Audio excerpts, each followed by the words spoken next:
कर्मण्येवाधिकारस्ते मा फलेषु कदाचन माँ कर्म फल हेतुर्भुर्मा ते संगोस्त्व कर्मणि। सभी मित्रों को मेरा सप्रेम नमस्कार। जय श्री राधे, जय श्री कृष्णा। आपका स्वागत है अकेला प्राणी मोटिवेशनल चैनल पर, जहां हम दिल से दिल तक पहुंचने वाला ज्ञान बांटते हैं। आज मैं आपके लिए लाया हूं गहराई से सीखने लायक श्रीमद् भगवद गीता के वो अमर उपदेश जो आपके जीवन की धरोहर बन सकते हैं। गीता का हर उपदेश आत्मा को जागृत करता है, मन को स्थिर बनाता है और आपको जीवन के हर दर्द और कठिनाई से मात देने की प्रेरणा देता है। तो प्यारे साथियों, वीडियो के अंत तक हमारे साथ जरूर बने रहें।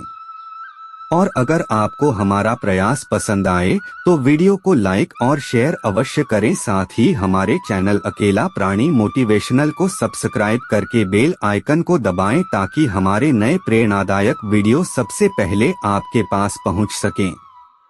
मित्रों, आज से हम प्रारंभ कर रहे हैं वो यात्रा जो आपको सिर्फ ज्ञान ही नहीं देगी बल्कि आपको भीतर से बदल देगी। गीता अमृत श्रृंखला का प्रथम पड़ाव, प्रारंभ का प्रकाश, जब आत्मा जागती है। मित्रों, श्रीमद् भगवद गीता केवल एक ग्रंथ नहीं बल्कि एक आत्म प्रकाश है जो हमें हर अंधकार से बाहर निकालता है। तो चलिए सुनते हैं गीता के वो पहले 5 उपदेश जो आत्मा को झकझोरने की शक्ति रखते हैं। श्रीमद् भगवद गीता का प्रथम उपदेश है, अपने सहारे की खोज छोड़ दो। जो मनुष्य सब कुछ भगवान पर छोड़ देता है उसका बोझ खुद भगवान उठाते हैं। भगवत गीता के 9वें अध्याय के 22वें श्लोक में श्री कृष्ण कहते हैं, जो व्यक्ति एकनिष्ठ होकर सिर्फ मेरा स्मरण करता है, मेरी ही शरण में आता है, उसके जीवन की सारी जिम्मेदारियां मैं स्वयं उठा लेता हूँ। इसको लेकर मैं आपको इस प्रेरणादायक कहानी सुनाता हूँ। बहुत समय पहले की बात है। एक गांव में एक गरीब कुम्हार रहता था। उसका नाम था पंकज। वो हर दिन सुबह उठता, भगवान का नाम लेता और फिर मिट्टी से घड़े बनाता, फिर उन्हें बेचकर अपने परिवार का पेट पालता था। लेकिन उसकी एक खास बात थी। वो हमेशा कहता था, मेरा मालिक मेरे साथ है, वो मुझे कभी भूखा नहीं सोने देगा। लोग उस पर हंसते थे पर उसकी आस्था अडिग थी। एक दिन गांव में अकाल पड़ गया, पानी सूख गया, खेत बंजर हो गए। लोग शहर की ओर भागने लगे। पंकज के पास बेचने को कुछ नहीं बचा। लेकिन उस दिन भी वो अपने घर के कोने में बैठकर श्री कृष्ण का नाम जपता रहा। तभी राजा का एक संदेश वाहक उसके पास आया और उसने पंकज से कहा कि आपको राजा साहब ने अपने महल में बुलाया है। पहले तो पंकज डर गया कि राजा ने मुझे क्यों बुलाया है, किंतु राजा का आदेश था इसलिए वो महल की तरफ चल दिया। दरअसल राजा को अपने महल के लिए मिट्टी के घड़ों की बड़ी खेप चाहिए थी। किसी दरबारी ने राजा को बताया था पंकज कुम्हार सबसे अच्छे घड़े बनाता है, इसलिए राजा ने पंकज को महल में बुलाया था। पंकज की मेहनत से खुश होकर राजा ने उसे महल का स्थायी कुम्हार बना दिया। अब उसके घर में न केवल खाना था बल्कि सम्मान, सुरक्षा और सुख भी था। मित्रों, क्या आप समझे कि पंकज ने क्या काम किया था? सिर्फ एक काम, भगवान पर पूर्ण भरोसा। उसने अपने जीवन का नियंत्रण प्रभु को सौंप दिया। जैसा गीता में श्री कृष्ण कहते हैं, योगक्षेम वहां में है। तुम्हारा योग जो तुम्हारे पास नहीं है उसे लाना, और क्षेम जो तुम्हारे पास है उसकी रक्षा मैं स्वयं करता हूँ। मित्रों, इस कहानी से हमें ये सीख मिलती है, अगर हम भी अपने सारे बोझ, चिंता और भय को भगवान की गोद में रख दें तो यकीन मानिए हमें कुछ भी खोने का डर नहीं रहेगा, क्योंकि तब जीवन की बागडोर उस हाथ में होगी जिसने यह सृष्टि रची है। तुम चिंता मत करो, बस श्री कृष्ण को याद करो, क्योंकि जो अपना सारा बोझ कृष्ण पर छोड़ देता है उसका बोझ खुद श्री कृष्ण उठाते हैं। मित्रों, मैं आपको एक कहानी और सुनाता हूँ। ये कहानी है महाभारत काल की, जब दुर्योधन और पांडवों के बीच जुआ खेला जा रहा था।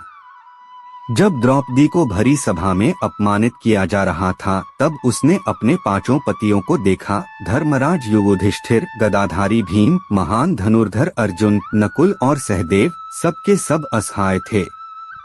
फिर द्रौपदी ने पितामह भीष्म, कृपाचार्य, दानवीर कर्ण आदि की तरफ भी देखा, मगर कोई भी उसकी मदद करने के लिए नहीं आया।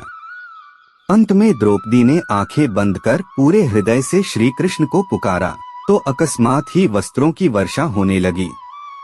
मित्रों, हम दुनिया से सहारा खोजते हैं, पर जब हम परमात्मा में समर्पित हो जाते हैं तो प्रभु हर तरीके से हमारी रक्षा करते हैं। श्रीमद् भगवद गीता का द्वितीय उपदेश है, मोह को त्यागो, क्योंकि जहाँ मोह है वहाँ विवेक नहीं, और जहाँ विवेक नहीं वहाँ विनाश निश्चित है। धृतराष्ट्र अपने पुत्र दुर्योधन के मोह में इतना अंधा था कि उसने धर्म को भी त्याग दिया। भीष्म, विदुर, यहाँ तक कि स्वयं भगवान श्री कृष्ण ने भी धृतराष्ट्र को समझाया, पर मोह की बेड़ियां उसे तोड़ न सकीं, और वही मोह कौरव वंश के पतन का कारण बना। मित्रों, मोह वो पर्दा है जो सत्य को ढक देता है। सच्चा प्रेम मुक्त करता है और मोह हमें बांधता है। श्रीमद् भगवद गीता का तृतीय उपदेश है, क्रोध का नाश। श्रीमद् भगवद गीता के द्वितीय अध्याय के 63वें श्लोक में श्री कृष्ण कहते हैं कि जीवन की सबसे बड़ी विनाशक शक्ति है क्रोध। क्रोध से व्यक्ति की विवेक शक्ति भ्रमित हो जाती है, वह भ्रमित होकर अपनी स्मृति खो देता है। स्मृति के नष्ट होते ही उसकी बुद्धि नष्ट हो जाती है, और जब बुद्धि नष्ट होती है तब उसका सर्वनाश हो जाता है। श्री कृष्ण अर्जुन से कहते हैं, हे अर्जुन, क्रोध से मोह उत्पन्न होता है, मोह से स्मृति भ्रमित हो जाती है, स्मृति के नष्ट होते ही बुद्धि का नाश हो जाता है, और बुद्धि के नष्ट होते ही मनुष्य अपना सब कुछ खो बैठता है। मित्रों, अब मैं आपको एक राजा के पुत्र और गरीब बुढ़िया की कहानी सुनाता हूँ। बहुत समय पहले की बात है, एक नगर में एक युवा राजकुमार था।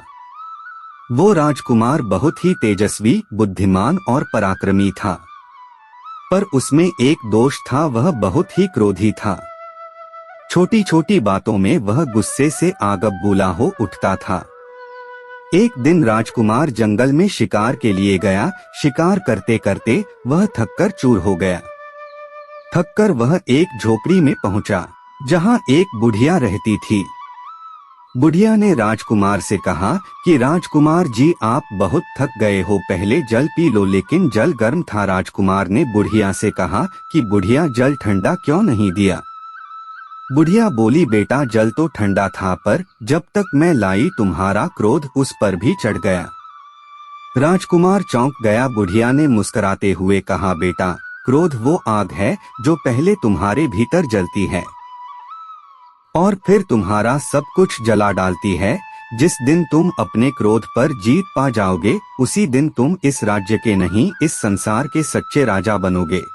मित्रों, इस कहानी से हमें ये सीख मिलती है कि क्रोध में हम खुद को खो देते हैं। हमारा विवेक, हमारी स्मृति, हमारी पहचान सब धुंधला हो जाता है।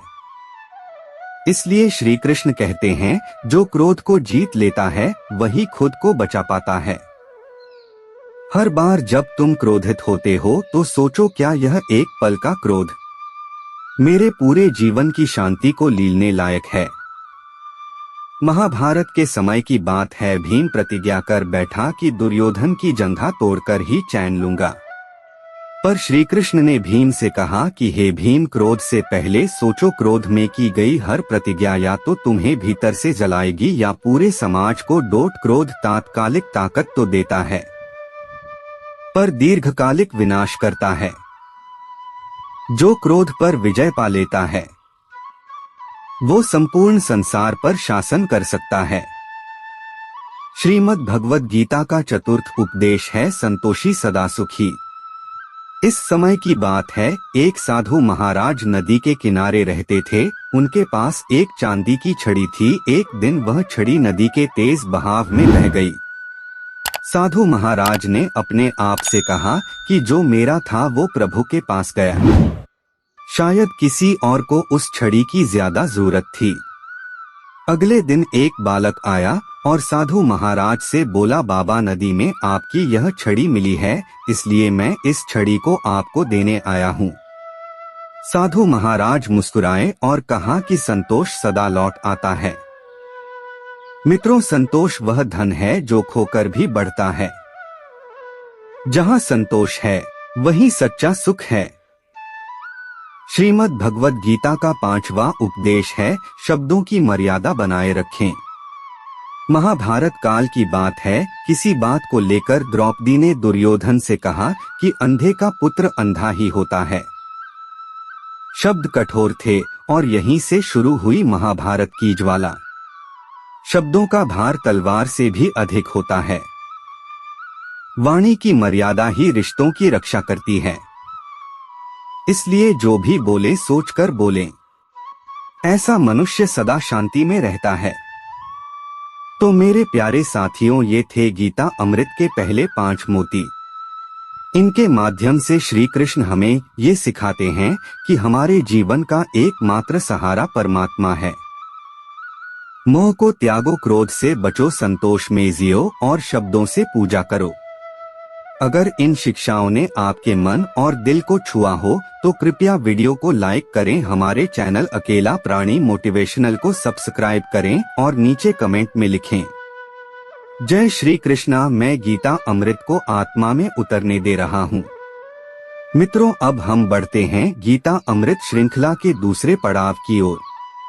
अब हम प्रवेश करने जा रहे हैं उस मार्ग पर जहाँ अहंकार को त्याग कर आत्मबल की प्राप्ति होती है। गीता अमृत श्रृंखला के दूसरे पड़ाव के 5 उपदेश वो दिव्य दीपक हैं जो हमारी आत्मा के अंधेरे को दूर कर सकते हैं। तो चलिए शुरू करते हैं आत्मा की उन्नति की अगली सीढ़ी, अहंकार से आत्मबल तक की यात्रा। जय श्री राधे, जय श्री कृष्णा। श्रीमद् भगवद गीता का 6वां उपदेश है, अहंकार का विनाश। मित्रों, भगवद गीता के अध्याय 16 के 18वें श्लोक में श्री कृष्ण उन लोगों के स्वभाव को बताते हैं जो अहंकार, घमंड, क्रोध और वासना के अधीन होकर स्वयं का और दूसरों का भी विनाश कर बैठते हैं। श्री कृष्ण कहते हैं कि जो लोग अहंकार, ताकत का घमंड, वासना और क्रोध में डूबे रहते हैं वे दूसरों में और अपने भीतर भी भगवान को नहीं देख पाते। वे भगवान और धर्म का उपहास करते हैं और दूसरों को नीचा दिखाने में लगे रहते हैं। अहंकार और क्रोध का अंत हमेशा विनाश होता है। जब इंसान को अपने अहंकार पर गर्व होने लगे तो समझ लो उसके विनाश की उल्टी गिनती शुरू हो चुकी है। मित्रों, बहुत समय पहले की बात है। मगध राज्य में एक बलशाली सेनापति था। उस सेनापति का नाम था अर्जुन। अर्जुन बहुत शूरवीर और विजयशील था, लेकिन उसमें एक दोष था, उसे अपनी वीरता का बहुत घमंड था। उसे लगता था कि वह ईश्वर से भी बड़ा था। वह कहता था कि मैं ही भाग्य हूँ, मैं ही नियम हूँ। जो मेरी बात नहीं मानेगा वह मिटा दिया जाएगा। एक दिन एक साधु गांव में प्रवचन देने आए। साधु महाराज ने अपने प्रवचन में कहा कि जो अहंकार, बल, वासना और क्रोध में डूबा रहता है वह दूसरों के शरीर में और अपने भीतर बसे भगवान को नहीं देख पाता। सेनापति अर्जुन ने यह सुना और आग बबूला हो गया।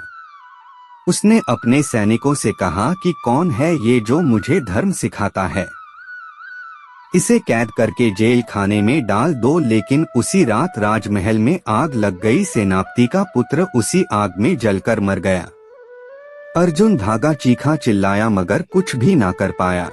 मित्रों, जिसने दूसरों के भीतर बसे परमात्मा को अपमानित किया उसे खुद अपने भीतर की शांति खोनी पड़ी। जो मनुष्य अहंकार, क्रोध और वासना में डूबा रहता है वह दूसरों में बसे परमात्मा को भी अपमानित करता है।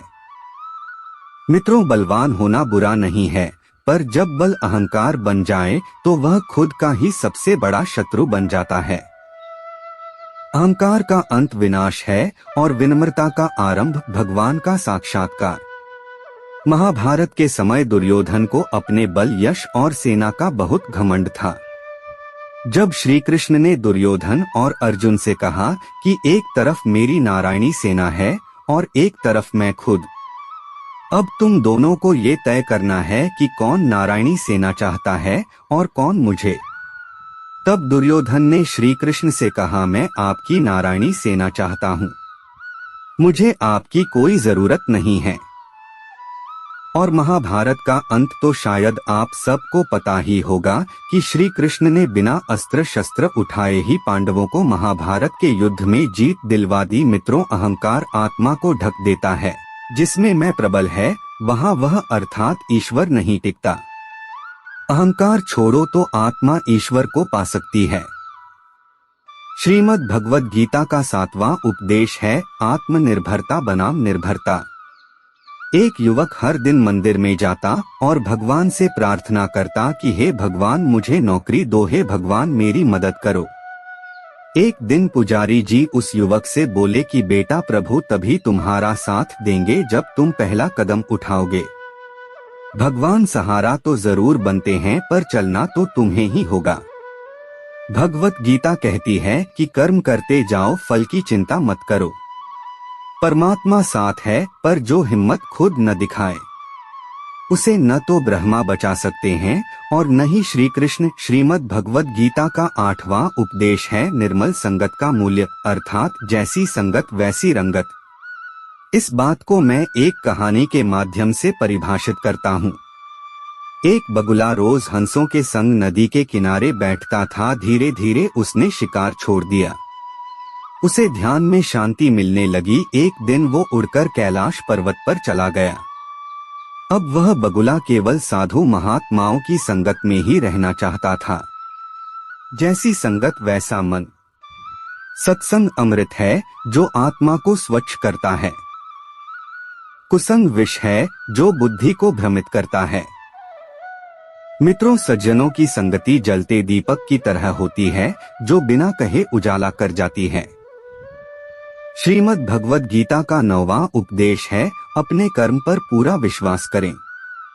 मित्रों, भगवद गीता के 2वें अध्याय के 47वें श्लोक में श्री कृष्ण कहते हैं, कर्मण्येवाधिकारस्ते मा फलेषु कदाचन मां कर्मफल हेतुर्भूर्मा ते संगोस्त्व कर्मणि।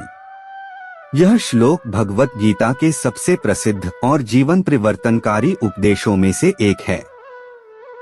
इस श्लोक में श्री कृष्ण कहते हैं कि तेरा अधिकार केवल कर्म करने में है, फल पर कभी नहीं।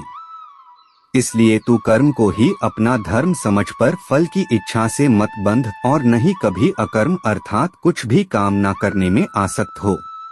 मित्रों, अब आइए मैं आपको इसी श्लोक पर आधारित एक प्रेरणादायक कहानी सुनाता हूँ। फल की चिंता मत कर, बस कर्म कर। कर्म कर, फल की चिंता मत कर। श्री कृष्ण का यह उपदेश जीवन की सबसे बड़ी सच्चाई है। लेकिन क्या हम इसे जीते हैं? शायद नहीं। मित्रों, बहुत समय पहले की बात है। एक नगर में एक गरीब मोची रहता था। उसका नाम था रामू। वो हर दिन बाजार में फुटपाथ के सामने बैठता, जूतों की मरम्मत करता और जूतों की मरम्मत करते हुए ही प्रभु का नाम भी जपता रहता था। एक दिन उस नगर का राजा शिकार करते करते उसी रास्ते से गुजरा जहां रामू मोची बैठता था। शिकार करते समय किसी तरह राजा का एक जूता फट गया था, तो राजा ने सेनापति से कहा कि मेरा जूता सही करवा कर लाओ। सेनापति बोला, महाराज यहाँ तो कोई राजशिल्पी नहीं है। राजा ने सेनापति से कहा, जाओ और उस मोची को बुलाकर लाओ। राजा के आदेश पर सेनापति रामू मोची को बुलाकर ले आया।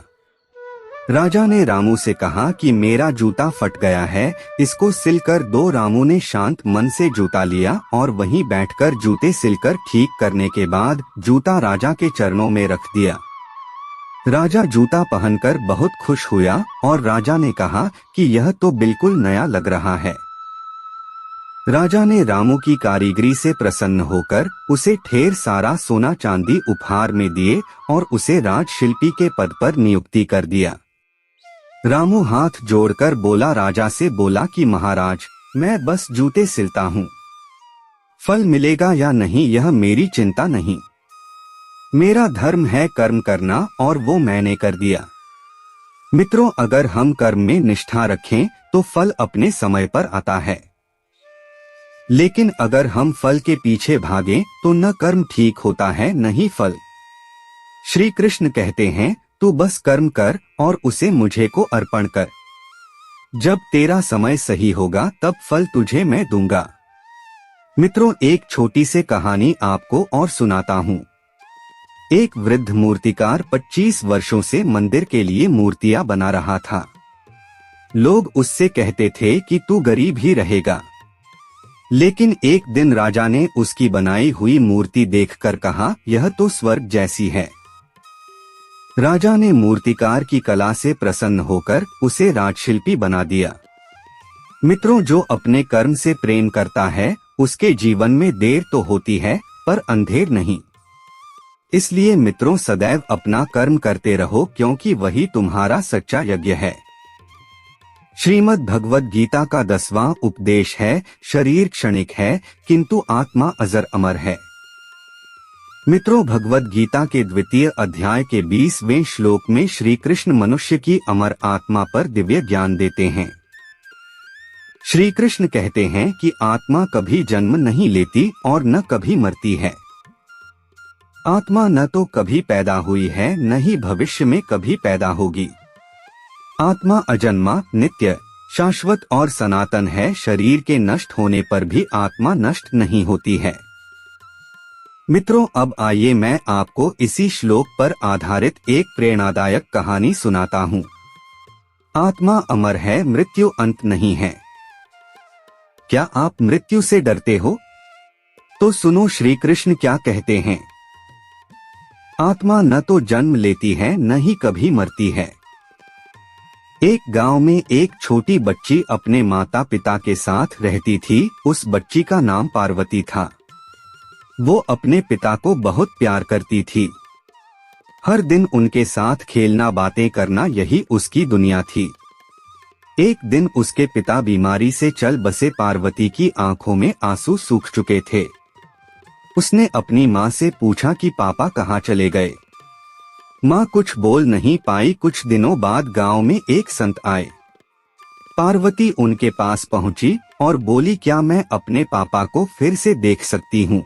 संत मुस्कुराए और बोले, बेटी शरीर चला गया है पर आत्मा नहीं। तेरे पिता की आत्मा आज भी तुझ में, तेरी यादों में और इस सृष्टि में जीवित है।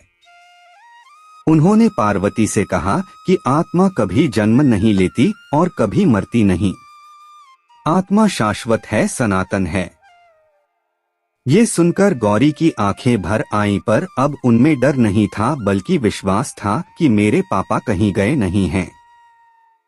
वो अब भी उसके साथ हैं, बस उनका रूप बदल गया है। मित्रों, हम कभी मरते नहीं हैं। हम सिर्फ शरीर बदलते हैं, जैसे पुराने कपड़े पर जो हमारे भीतर है आत्मा, वो अजन्मा और अमर है। मृत्यु अंत नहीं है, ये तो सिर्फ एक यात्रा का मोड़ है। एक पिता ने अपने बेटे की असमय मृत्यु पर शांति से कहा, जो गया वो शरीर था, मेरे पुत्र की आत्मा अभी भी कहीं प्रभु की गोद में खेल रही है। शरीर मिट्टी से बना है, यह परिवर्तनशील है। आत्मा अजर है, अमर है, वह कभी नहीं मरती। जो इस सत्य को जान ले उसे मृत्यु नहीं भयभीत करती है। मित्रों, गीता अमृत श्रृंखला के दूसरे पड़ाव में आपने सुना कि कैसे अहंकार विनाश का कारण है, कैसे आत्मनिर्भरता, सत्संग, कर्म और आत्मज्ञान से आत्मा का उत्थान होता है। मित्रों, अगर इन उपदेशों ने आपको प्रेरित किया हो तो कृपया वीडियो को लाइक और शेयर करें। साथ ही अकेला प्राणी मोटिवेशनल चैनल को सब्सक्राइब करके बेल आइकन को दबा दें और कमेंट में लिखें, मैं आत्मा की शक्ति को पहचान रहा हूँ। जय श्री कृष्ण। अगले वीडियो में हम सीखेंगे कैसे निष्काम कर्म, वैराग्य और भगवत समर्पण से आत्मा शुद्ध होती है। तब तक मन में श्री कृष्ण और कर्म में निर्भयता रखें। आप हमेशा स्वस्थ रहें, खुश रहें, मस्त रहें, यही प्रभु से प्रार्थना है। जय श्री राधे, जय श्री कृष्ण।